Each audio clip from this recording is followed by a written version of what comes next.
PRC in particular, said Chernombai. The old man, his two wives, and the rest of his family, except Panderimbai, say they are strong supporters of the APRC. Ginga dega Pander. Lol. Luta? Dafa tukki. Dafa tukki. Wow. Dula de telephone. For a long time now, I didn't hear from my son. He traveled. I exhaust all avenues to talk to him, but to no avail. In Manjai, this is the inscription you find on the compound gate of Ablaimbai, a brother to Panderimbai. He insists he is a staunch supporter of the ruling APRC party and government. If at all I can get contact with Panderimbai, yes. But I don't get contact with him because I don't know his phone number. That's right. But if at all I can talk with him, I will tell him that let him support this government and like the government of the Gambia and the people of the Gambia until he die. Why? Because we, since we born in the country here, we meet peace and we know peace. Gambia is a peaceful country and Gambian people are very good. Who took your mother to Mecca? It's Yaya Jammeh. Yaya Jammeh. Yes. What about Pander? He has been in America for so many years, getting a lot of dollars. Yeah. And what assistance does he normally give to the family? Pa anyway never do nothing to the family. Even when we place the Quran, I can touch it because I am his younger brother. Me is more than 12 years. I don't know nothing about Pa. Dadonget is Panderi's mother. She is an Ajaratu, courtesy of President Jammeh's personal benevolence. Almost in tears, the woman with her co-wife, Jay Choi, expressed their disappointment with the attitude of their first son. For Dadonget, President Jammeh and APRC means everything. Yobu Maka. Alaji Yaya Jammeh. Alaji Yaya Jammeh. Wow. Yobu Maka. President Jammeh took me to Mecca. I have children, but they are not rich enough to take me to Mecca. My first son is Panderi. A family at pains to show gratitude to the president and counteract the political actions of one of its own, who is out in the U.S. waging a smear campaign against the Gambia government. A full text of the interview will be on GRTS Wednesday at 10:30 p.m.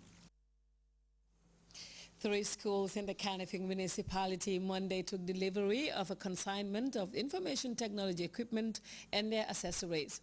The materials donated by the Gambia Makoiro Kafo, an NGO based in Switzerland, among numerous interventions made by philanthropic groups. Samuel Barr picks up the rest of that story. St. Teresa's Upper Basic, St. John's School for the Deaf and Vital Lower Basic Schools are the latest schools to benefit from a philanthropic gesture extended by the Gambia Makoiro Kafo based in Switzerland. The schools on Monday took delivery of sets of computers and laptops, courtesy of a group of Gambians and their spouses in Switzerland.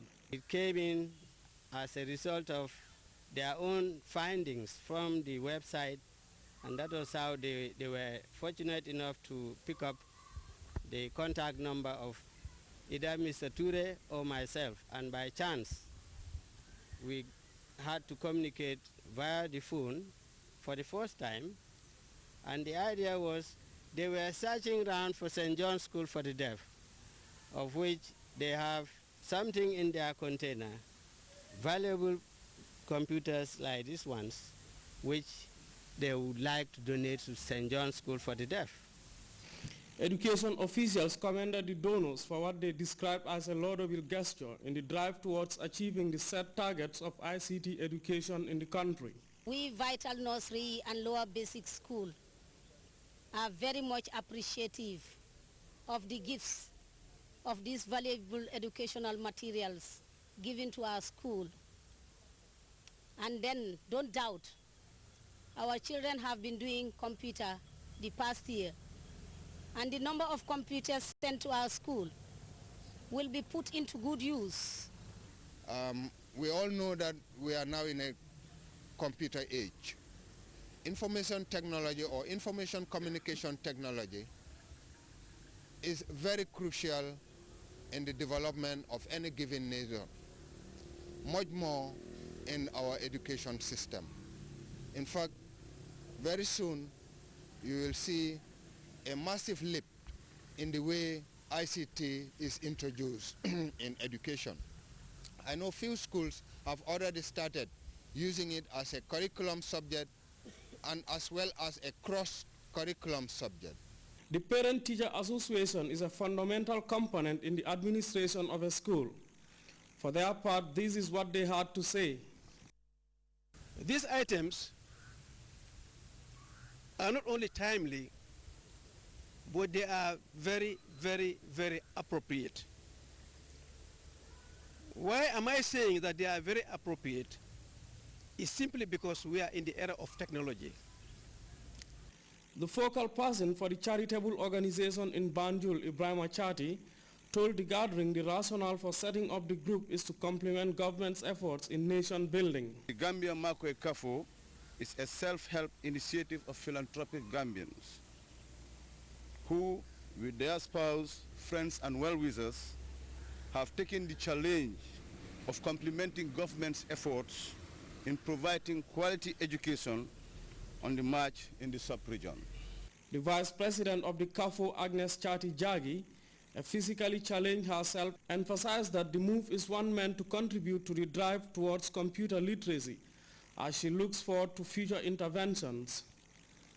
In a fast becoming computer-driven world, how then could such a gesture mean to some of these students who in a short time will be utilizing the devices? We are grateful for these great gestures in receiving these educative materials which are computers. We want to assure you strongly that we will put them in good use in facilitating our learning. Since this is a modern world, computers are very useful in making research and learning about issues concerning global world. At a time when the country sets her sights on becoming a highly and valued ICT society, a move like this will only bode well for such a vision. Samuel Ba, GRTS. Well, before we go to a break, we have an announcement from the Gambia Bird. The Gambia Bird airline launched its first flights today from Banjul to Dakar, Monrovia and Accra. The launch of operations was embraced by many people and personalities, of which up to 120 were given free round-trip tickets to fly to all first destinations for free. The Gambia Bird, while still celebrating its launching, hereby announces that another 25 free round tickets to Guinea-Conakry tomorrow. That's October 23rd at 6:30 a.m. to the first people to arrive at its headquarters between 8 p.m. to 10 p.m. tonight. That's about right now. If you can make your way to Gambia Bird, you can have a free ticket to travel to Conakry tomorrow at 6:30 a.m. Well, time now to take our first break. When we come back, we'll take a look at the international news. Stay tuned in. Affordable 3G internet bundles ever.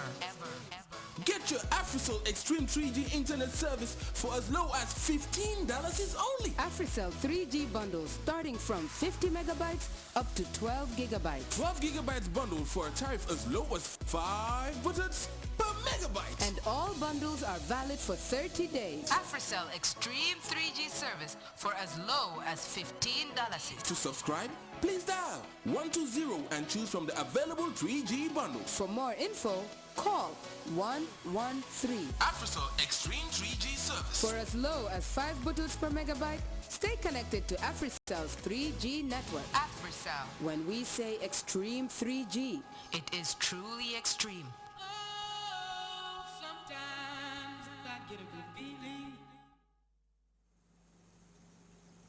Welcome back to the news. The transition government in Guinea-Bissau has accused former colonial master Portugal and ousted Prime Minister Carlos Gomes Jr.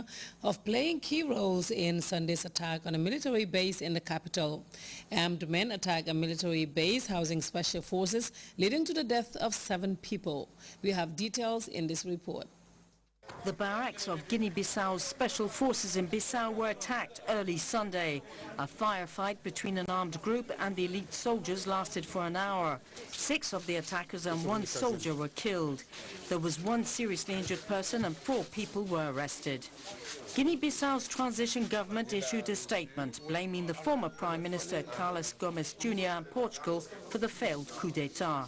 Carlos Gomez Jr. was toppled in a putsch on the 12th of April last, interrupting the presidential election in which he was leading. He's now living in